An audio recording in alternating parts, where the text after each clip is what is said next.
Oke, bismillahirrahmanirrahim. Assalamualaikum warahmatullahi wabarakatuh. Perkenalkan, nama saya Maulida Eskensori dari kelas 12 IPA 5. Pada kesempatan kali ini, saya akan menjelaskan mengenai salah satu materi PPKN kelas 12 yang dipelajari di semester 2 ini tentang pengaruh iptek terhadap NKRI. Menurut Iskandar Ali Syahbana, iptek adalah cara melakukan sesuatu untuk memenuhi kebutuhan manusia dengan bantuan alat dan akal.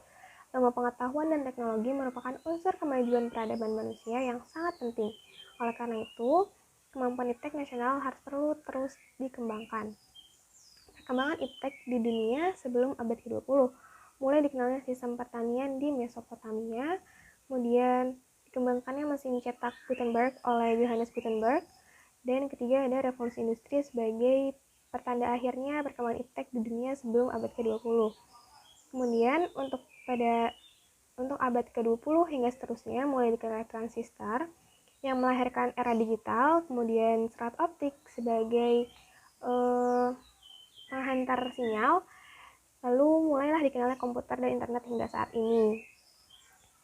Kemudian untuk perkembangan iptek di Indonesia sendiri sebelum abad ke-20, di bidang pertanian mulai dibuatnya terasering atau sawah yang berundak-undak, kemudian di kelautan dibuatnya perahu layar.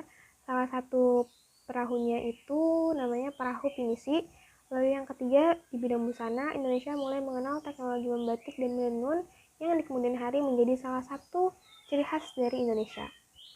Kemudian untuk abad ke-20 hingga kini, didirikannya LIPI atau Lembaga Ilmu Pengetahuan Indonesia, pembelian satelit, serta perkembangan teknologi pesawat oleh Bapak B.J. Habibie.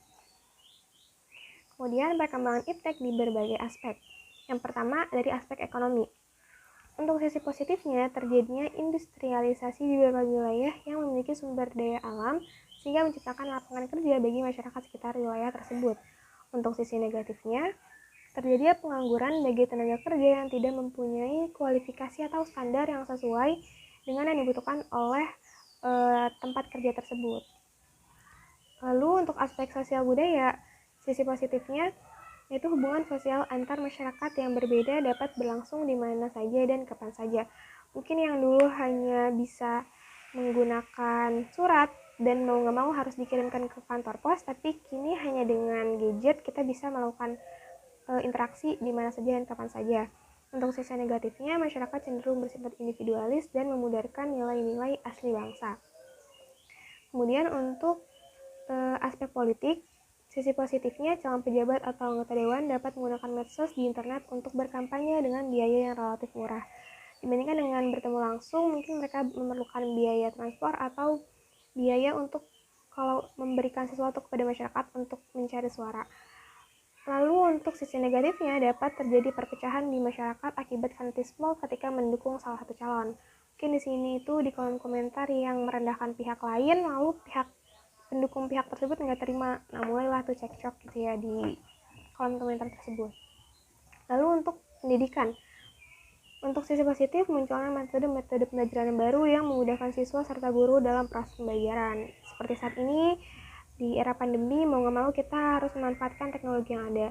Kemudian untuk sisi negatifnya, menurunnya motivasi serta prestasi belajar dan berkurangnya jumlah jam belajar karena dipakai untuk bermain game. Untuk bidang kesehatan, sisi positifnya ditemukannya alat-alat bantu kesehatan seperti mikroskop, stetoskop, dan lain-lain. Dan untuk sisi negatifnya, obat-obatan dapat menjadi berbahaya jika dosis penggunaannya tidak berdasarkan ketentuan dokter. Lalu sikap selektif menghadapi berbagai pengaruh kemajuan iptek. Yang pertama, menurut sila ke-1 mengarahkan bahwa setiap perkembangan iptek semata-mata karunia dari Tuhan Yang Maha Esa, maka setiap perkembangan iptek harus dipergunakan sejalan dengan perintahnya, serta kita juga harus turut bersyukur gitu ya dengan apa yang kita miliki saat ini. Lalu menurut sila kedua ditujukan bahwa penggunaan iptek demi kesejahteraan seluruh bangsa Indonesia, bukan hanya salah satu pihak. Kemudian menurut sila ketiga mengajak kita untuk menggunakan hasil iptek untuk menjalin persatuan di Indonesia. Bukannya untuk memecah gitu ya dengan menggunakan kata-kata yang tidak baik, tapi di sini untuk menjalin persatuan di Indonesia. Kemudian untuk sila keempat mengajak kita untuk ikut serta ambil bagian dalam tugas pemerintahan dengan menjadi pengawas segala bentuk pengembangan dan penggunaan iptek di NKRI. Dan yang terakhir menurut sila kelima memberi pertimbangan kepada kita bahwa ketika melakukan inovasi dan penggunaan iptek diperlukan semangat keadilan bagi seluruh bangsa Indonesia. Mungkin sekian yang dapat saya sampaikan pada video ini. Terima kasih atas perhatiannya. Kurang lebih mohon maaf. Wassalamualaikum warahmatullahi wabarakatuh.